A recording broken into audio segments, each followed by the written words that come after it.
mais uma vez. Cumprimento a todos e a todas que se fazem presentes com a gente.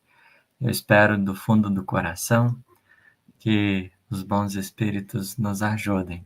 Em especial o Chico, Eurípides, o nosso querido Bezerra, Lívia, Alcione, essa gente boa do mundo maior, que eu sei que entende os nossos corações e, sobretudo, se faz presente em nossas vidas para que a gente prossiga cada vez mais fortalecido.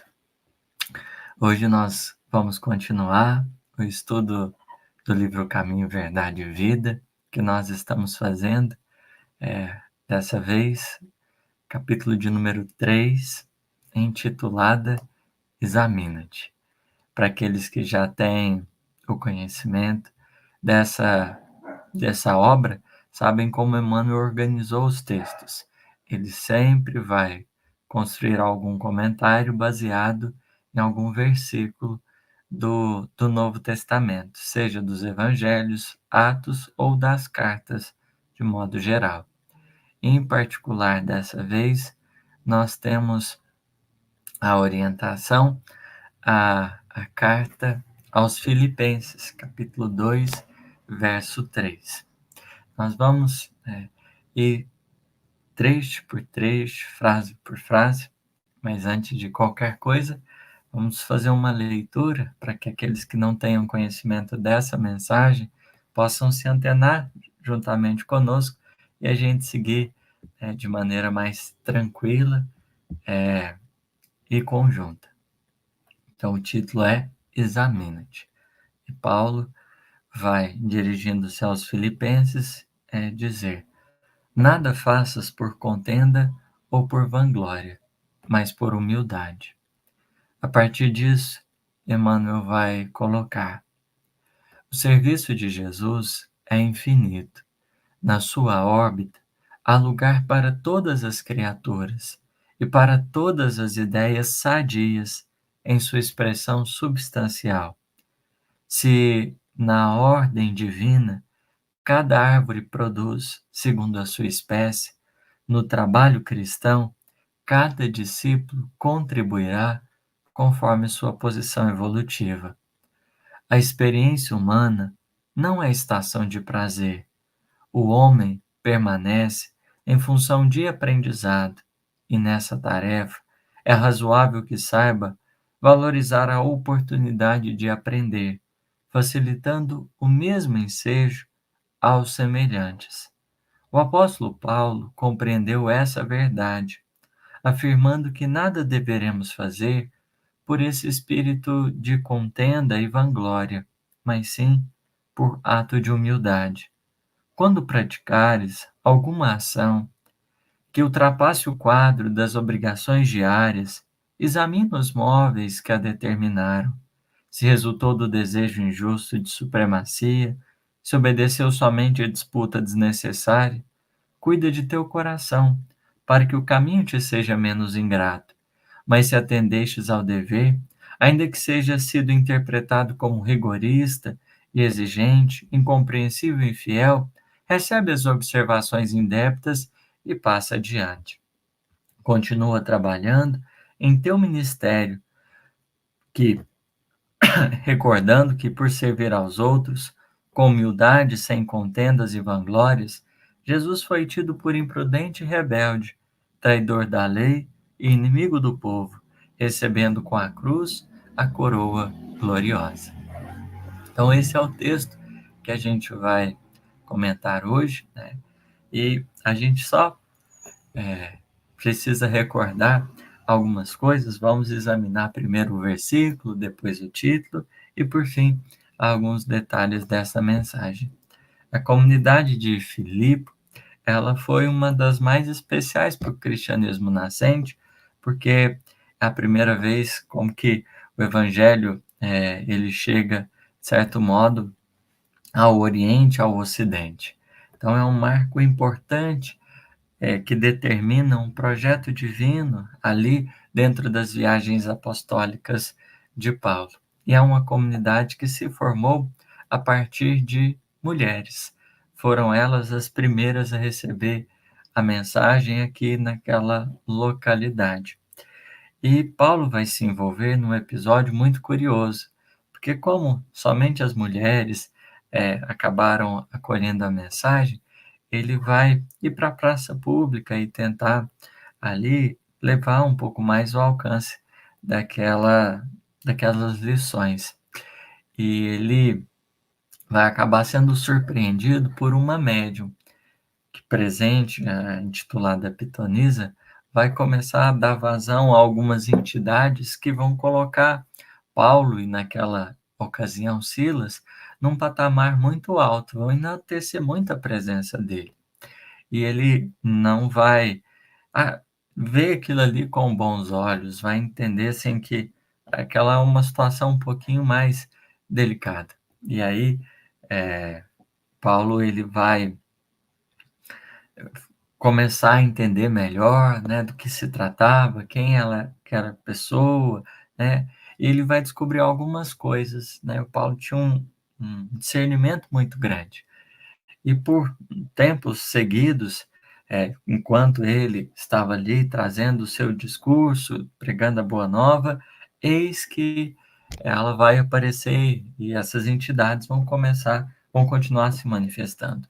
Em um determinado momento, coloca eles como espíritos perfeitos, anjos de Deus, e Paulo, de certo modo, vai agir com um pouco mais de firmeza e vai como que pedir para que aquele espírito ele se calasse, que não dissesse aquilo ali, porque eles não eram criaturas perfeitas, mas apenas trabalhadores humildes, né, que tinham as suas dificuldades.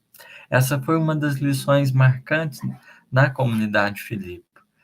Paulo, depois em dirigindo essa carta, a Filipe, ele vai frisar algumas coisas, e dentre essas coisas, orientando os corações que estão ali, vanguardando a mensagem do bem, ele vai pedir para que eles nada fizessem por contenda ou por vanglória.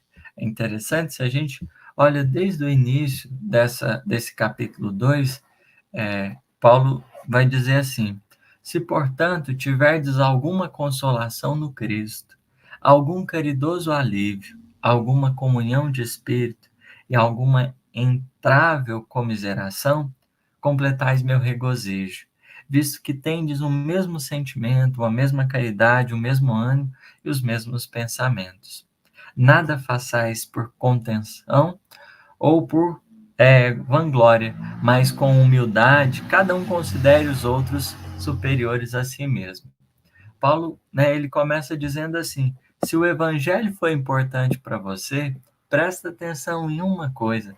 Se você se sentiu abraçado, se de certo modo ele chegou numa região especial do coração, fique atento a um detalhe muito importante. Nunca faça alguma coisa por contenção ou por vanglória. Em outras palavras, que o nosso intuito de viver depois que o evangelho nos chegou ao coração não seja para a gente brigar com os outros, não seja para a gente criar conflitos, para a gente estabelecer separações ou cisões entre os corações, e nem tampouco que seja para nos promover, que seja para nos colocar acima dos demais corações, que a gente possa aprender a trabalhar com humildade, entendendo o valor das outras pessoas e como ele próprio vai arrematar, não visando unicamente aquilo que é do seu interesse, senão também dos outros. Se o evangelho encontrou espaço interno, procura trabalhar pelo bem comum, né? Como ele vai finalizar esse trechinho dizendo: agora, porém, sintais em vós tanto quanto também sentis por Jesus Cristo, né? Como a nos convidar a pensar naquilo que vibrou no coração do Mestre, ser também essa orientação a reger os nossos passos, a começar a impactar a nossa forma de ver e de nos relacionarmos com as circunstâncias e com as pessoas. É um apelo muito sincero do apóstolo, porque, vamos dizer assim, nos tempos atuais, não raro, a gente ainda percebe, né, que a gente, nas fileiras da religião, a gente acaba ocupando alguns lugares que a gente precisa tomar cuidado, porque a gente, ao invés na sociedade ser o espelho da misericórdia do Cristo, né, em favor dos nossos corações, a gente acaba adotando algumas práticas um pouquinho mais complicadas, porque a gente percebe que o mundo não está tão legal, porque a gente percebe que tem coisas para melhorar, porque a gente reconhece que a situação, às vezes, ela inspira algum cuidado, nem sempre a gente age com uma precisão bastante própria. E aí, o Paulo, ele vai entendendo que as comunidades estão se formando, sobretudo a de Filipe, é onde algumas coisas aconteceu, né? Onde a mediunidade era presente e tudo, onde as pessoas estavam procurando entender melhor o Cristo.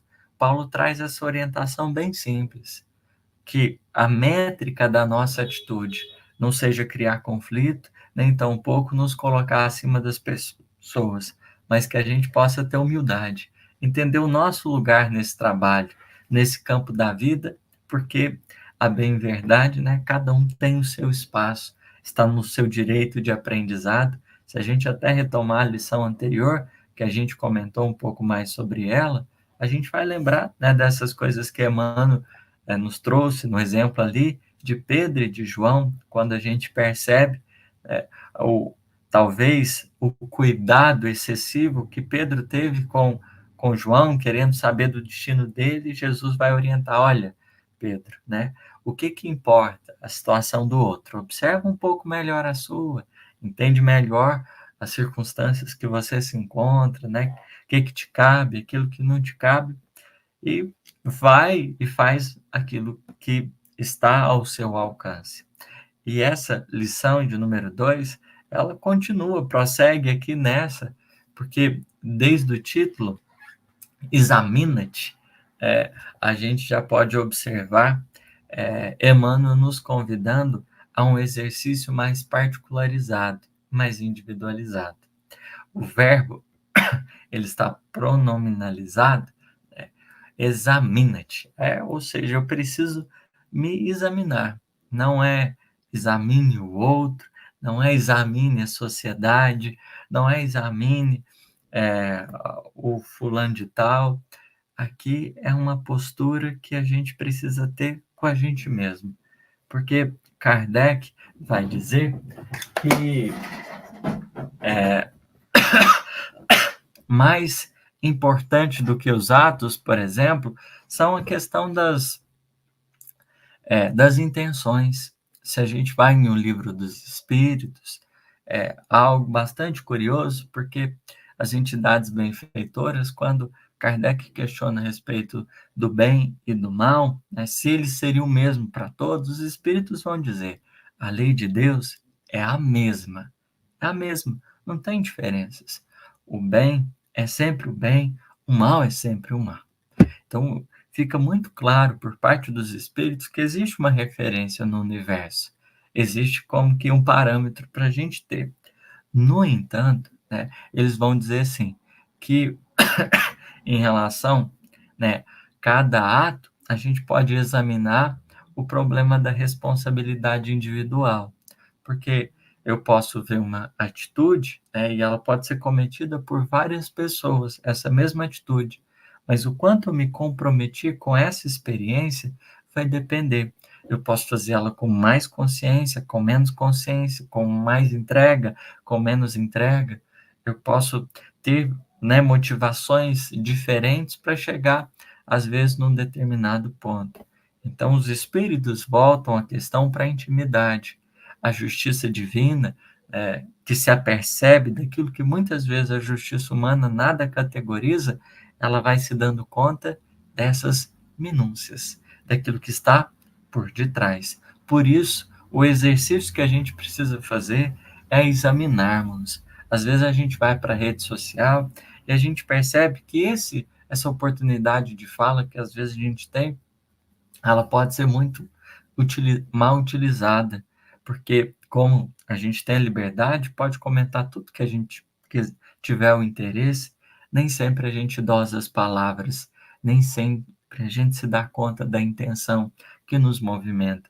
Porque às vezes o discurso pode ser até bonito, a fala pode ser até impactante, cunhada, né, por exemplo, na justiça social, mas se de certa forma, com o que eu estou dizendo, na verdade, o meu intuito é ferir alguém, né, ou é, construir um cenário que eu, de alguma forma, coloque o outro numa condição, né, ruim, a partir desse momento eu preciso ter um cuidado a mais, porque essa postura, em instante algum, ela será, de certo modo, bem avaliada pela justiça divina que nos acompanha os passos e que, sobretudo, tem o objetivo de nos amparar na nossa evolução para que a gente possa crescer, entendendo que nós também estamos dentro de um quadro de limitações. Então, essa postura essencial,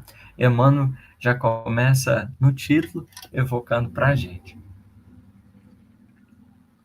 E ele começa a mensagem em si, o comentário do pensamento paulino,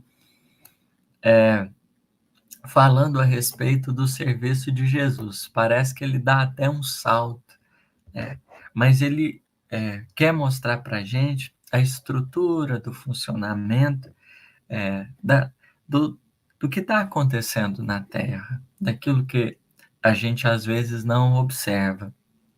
Mas Emmanuel, quando ele vai falar, por exemplo, lá no A Caminho da Luz, a respeito da formação da gênese da Terra, ele vai conservar um detalhe muito importante. Existe uma comunidade de corações muito maduros que regem não só a matéria, mas eles estão responsáveis pelas coletividades. Isso quer dizer que todas as vidas que pertencem ao mundo material nesse instante, todos aqueles que estão corporificados, todos os espíritos que estão vinculados à matéria, esses espíritos estão sob uma supervisão. E cada um desses espíritos são compreendidos em suas especificidades e são postos em posições, em circunstâncias favoráveis a cumprir alguma parte. Na ideia que Paulo lança do corpo, em que cada espírito é uma célula que faz parte de um órgão que ocupa determinado sistema. Nós todos somos aproveitados nas nossas especificidades nessa orquestra divina, que também o Espírito Verdade nos convoca para fazermos parte desse trabalho. Porque do mundo espiritual rege a ordem, rege a harmonia. Agora, a gente, quando vai observando, a Terra, a gente já percebe que nem sempre, enquanto encarnados, a gente vai cumprindo aquilo que nos cabe.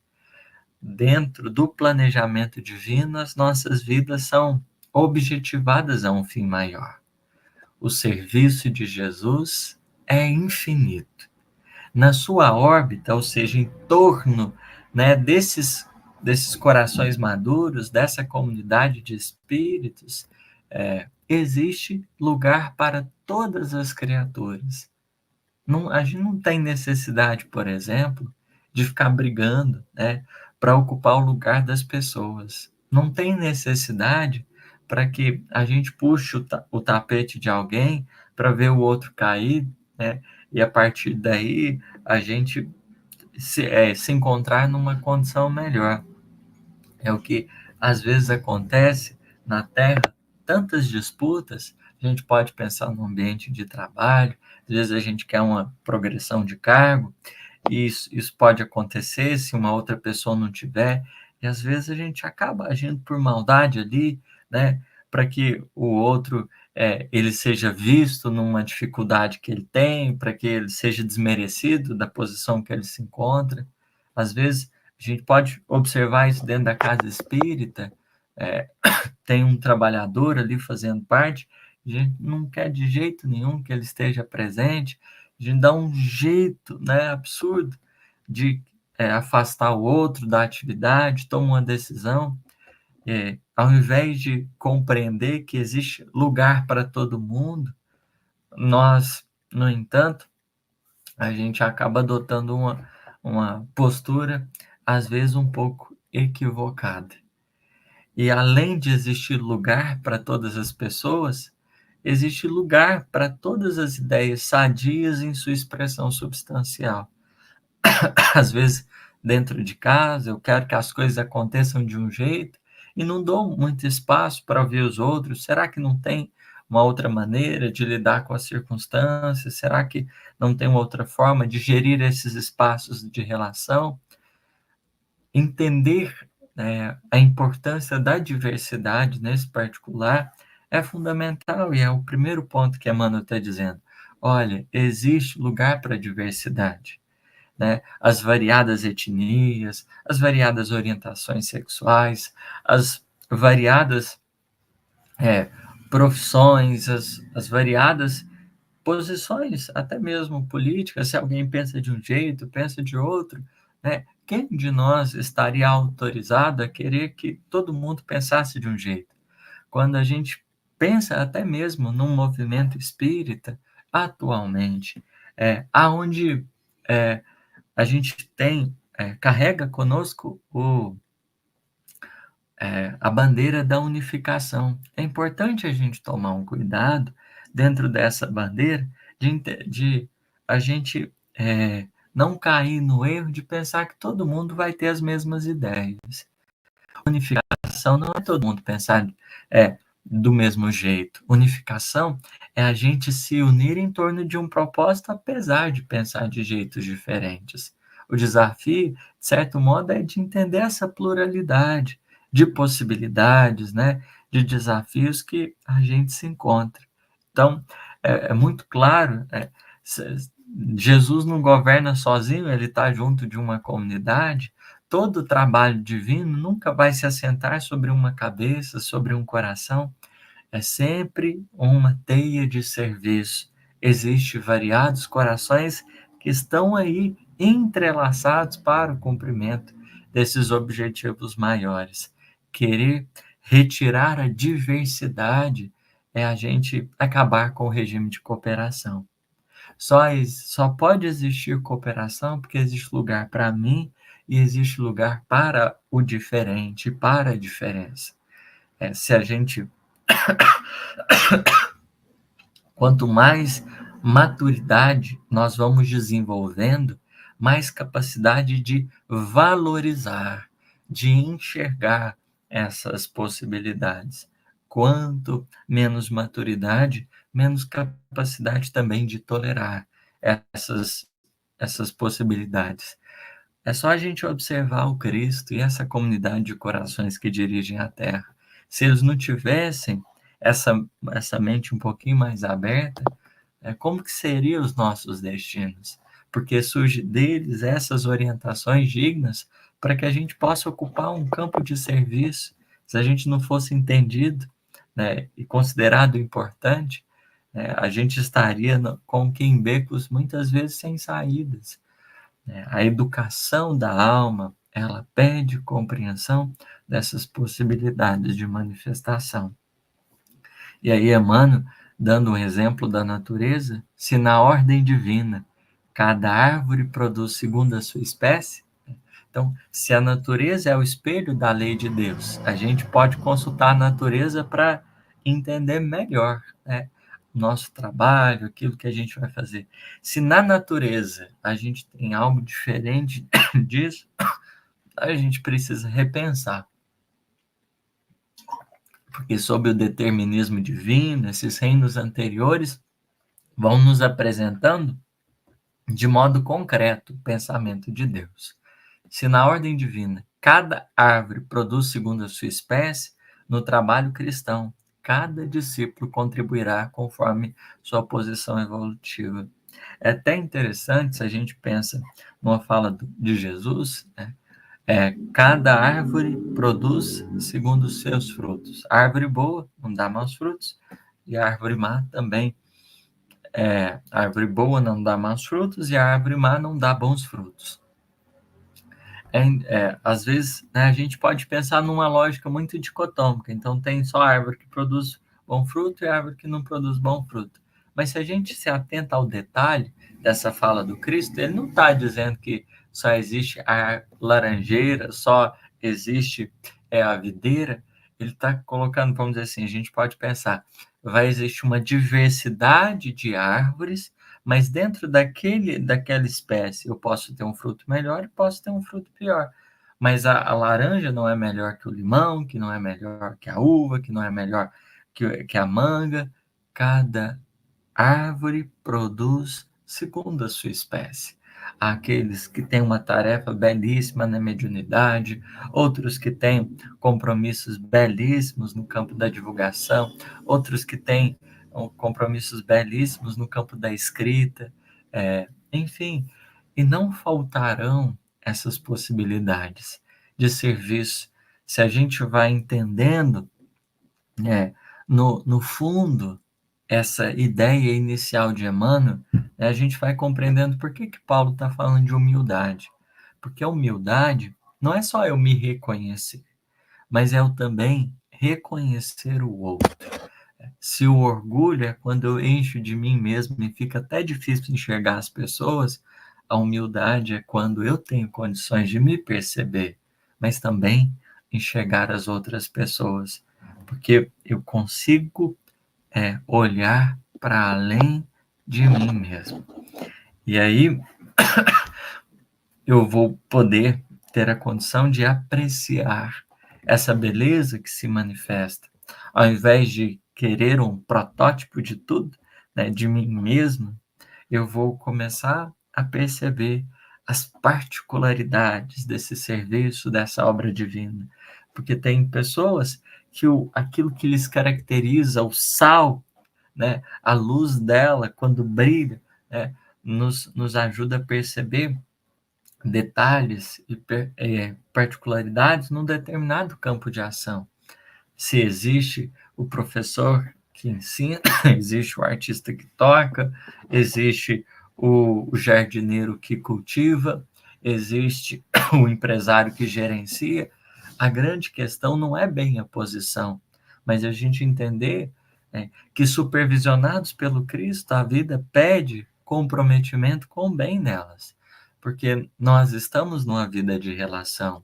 O reino divino está no meio de nós também, nessa conjuntura que vai sendo colaborada, né? E é nos objetivos divinos que, de certo modo, se estabeleça elos de paz nos diversos campos da sociedade. Para tanto, essa recomendação paulina, a gente tomar cuidado com esses conflitos, com essas contendas, com essas vanglórias, se torna fundamental. Nós não estamos, né, Emmanuel vai dizer, numa estação de prazer. O homem permanece em função de aprendizado.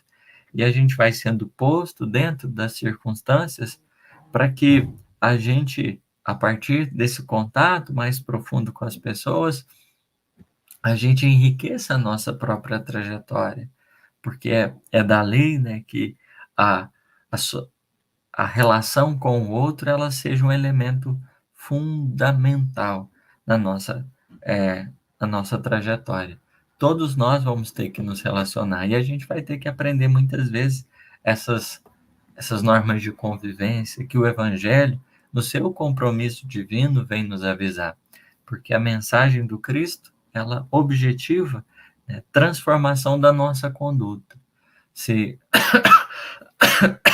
a gente observar em todos os detalhes, a preocupação essencial do Cristo com os discípulos era nessa maneira de operar esses recursos e essas relações, para que a gente não fizesse alguma coisa por contenda ou por vanglória. E aí Emmanuel ele vai colocar um ponto importante aí no item 5, quando ele diz assim: quando praticares alguma ação que ultrapasse o quadro das obrigações diárias, examina os móveis que a determinaram. A gente tem, vamos dizer assim, o nosso dia a dia, o nosso cotidiano, aquilo que a gente já está acostumado a fazer, que já é de praxe, mas a gente às vezes tem, né, aquelas atividades que acabam extrapolando esse quadro dessas obrigações diárias, aquelas circunstâncias que o dia trouxe, né, que as circunstâncias elas acabaram nos convidando a viver sem que a gente as esperasse. E aí Emmanuel chama atenção para quê? Examinar o móvel que as determinaram. Né? Conforme Santo Agostinho também nos orienta a avaliar a nossa intimidade, porque é do coração que parte o centro da vida. Se resultou de um desejo injusto de supremacia, se obedeceu somente a disputa desnecessária, o que é o desejo injusto de supremacia? É a vanglória que Paulo está falando. Se obedeceu somente a disputa desnecessária, a gente estava doidinho para brigar, né? Que é a questão da contenda. Cuida do teu coração para que o teu caminho seja menos ingrato. Porque no final das contas, essa postura de supremacia ou de disputa desnecessária, ela vai criando um clima de infelicidade para a gente mesmo. Tem, né, se a gente observa essa palavrinha, disputa desnecessária, tem algumas experiências que a gente precisa ter um pouquinho mais de firmeza, que não é o caso aqui que, né, Emmanuel está citando, mas a gente não precisava ter entrado, né, numa determinada situação, e a gente acabou entrando. E às vezes os espíritos foram lá, orientaram, falaram, cuidado, pelo amor de Deus, né? Fica mais em silêncio. E a gente foi lá e começa um conflito, a gente alimenta determinada circunstância, né? Fica um pouco complicado. Ele também fala desejo injusto de supremacia. Então, tem um desejo justo de supremacia. Vamos entender que existem circunstâncias que a gente precisa estabelecer algumas coisas. Então, se, de certa forma, a pessoa está no cargo de administração, tem algumas coisas que ela vai precisar orientar. Então, tem algumas coisas que vai precisar servir de referência. Ali existe o bom senso, porque é pensado num bem coletivo.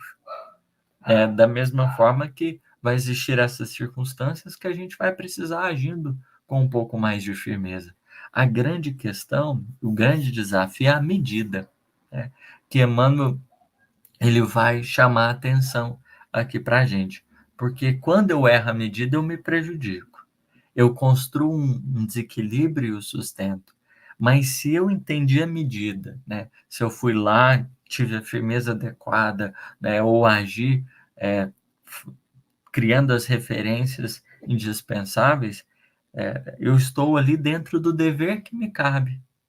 Ou seja, se eu fiz o que me competia dentro da posição, né, que eu fui posto, por mais que eu seja interpretado pelo outro como rigorista ou exigente, incompreensivo ou infiel, é justo, né, que eu me asserene e aguarde o tempo, porque cada coisa vai indo para o seu devido lugar. Recebe as observações indébitas. O que mais a gente tem hoje em dia é comentário, né, das pessoas em relação à nossa vida. É absurdo, né? Toda parte não falta os comentaristas da vida alheia, né? Os jornalzinhos de plantão dão notícia de tudo. Mas receber essas observações e passar adiante significa não se comprometa, porque alguém se comprometeu. Emmanuel vai frisar nesse último, essa última palhinha dele aí, já para a gente finalizando o nosso estudo, ele vai dizer, continua trabalhando em teu ministério, porque desafios não vão existir. Se a gente age incorretamente, não faltarão obstáculos, mas se a gente está fazendo as coisas da melhor forma possível, também muitas vezes não vai faltar algumas experiências um pouco mais difíceis. Continua trabalhando em teu ministério. estamos sob uma supervisão divina, né? Ouvir é indispensável, revisar os nossos valores é fundamentais, entender a importância dos outros no que eles estão fazendo, porque se eu estou na posição de subordinado, é justo que eu esteja mais atento àquele que está ali me orientando, regendo aqueles processos. Se eu estou na função de administrar, é justo que eu também esteja aberto ao outro. É preciso continuar trabalhando, recordando aí a feição do Cristo, né, que Emmanuel traz aqui para a gente no final. Jesus fez tudo, né? Se estava como subordinado, agiu da maneira mais serena possível, quanto, né, se esteve ali orientando, foi o mais justo possível, mas mesmo tendo toda essa humildade de nunca desmerecer ninguém e valorizar todo mundo, ele não foi interpretado sempre da melhor maneira. Se ele agiu com a firmeza necessária, é, se ele se colocou nas circunstâncias que precisava, diante, por exemplo, dos fariseus, por mais que ele tivesse a humildade de falasse, né, ainda reconhecer, olha, façam tudo que os fariseus eles falam, mas não façam o que eles fazem. Ou seja, eles têm muito conhecimento. Jesus nunca deixou de reconhecê-los, mas de certo modo ponderou, olha, não estava tudo certo. Sempre existiu um senso de justiça, mas nunca desvalorizando quem quer que seja, né? O Cristo fez o melhor, mas o que ele recebeu da terra foi a cruz e a coroa é, gloriosa de espinhos, como, né, a expressar que a gente ainda vai lidar com essa incompreensão. E a forma que a gente vai lidar com essa incompreensão pede análise de nós mesmos, que a gente não vai dar conta de cuidar da evolução de ninguém. A nossa tarefa é cuidar da nossa evolução e da nossa posição. Ao Cristo caberá gerir, juntamente com a comunidade dos espíritos puros, todos os destinos da terra, como o próprio Espírito Verdade vai nos dizer. Jesus Cristo é o vencedor do mal. A tarefa dele é de dimensão divina, todas as vidas. O nosso desafio é: sede vós os vencedores da impiedade, que a humildade nos norteie para a gente ser o mais humano que a gente conseguir nas nossas relações. É isso. Obrigado pela paciência, pela misericórdia, né, de estarem aí com a gente.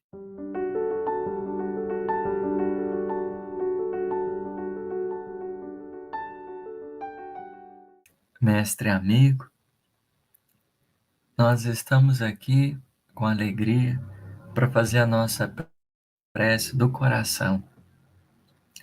A sua mensagem, ainda hoje para nós, ela é uma novidade nos nossos relacionamentos, nas nossas administrações. Às vezes a gente ainda percebe na nossa postura um cadinho dessa vanglória, um pouquinho dessas contendas. O orgulho e a vaidade ainda têm se feito presente na nossa postura, e nem sempre temos conseguido ser teus instrumentos no campo de serviço a que nos destinastes na terra. Pedimos humildemente, Senhor, que nos enxerga tanto as potencialidades quanto as limitações. Auxiliai-nos a renovar o panorama de nossas mentes.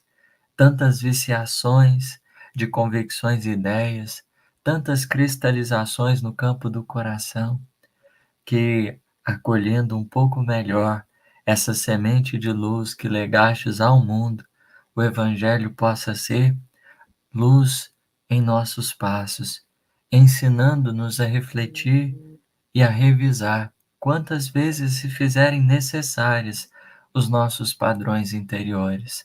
O teu amor, Mestre, é fonte de vida e tem curado a tantos das suas enfermidades morais mais profundas, que ele possa também operar no campo de nossas intimidades, acalmando, muitas vezes os nossos ímpetos de agressividade, ensinando-nos a nos perceber tais quais somos, não nas expressões transitórias da personalidade humana, mas no espírito que somos, necessitados de amor e também desejosos de amar.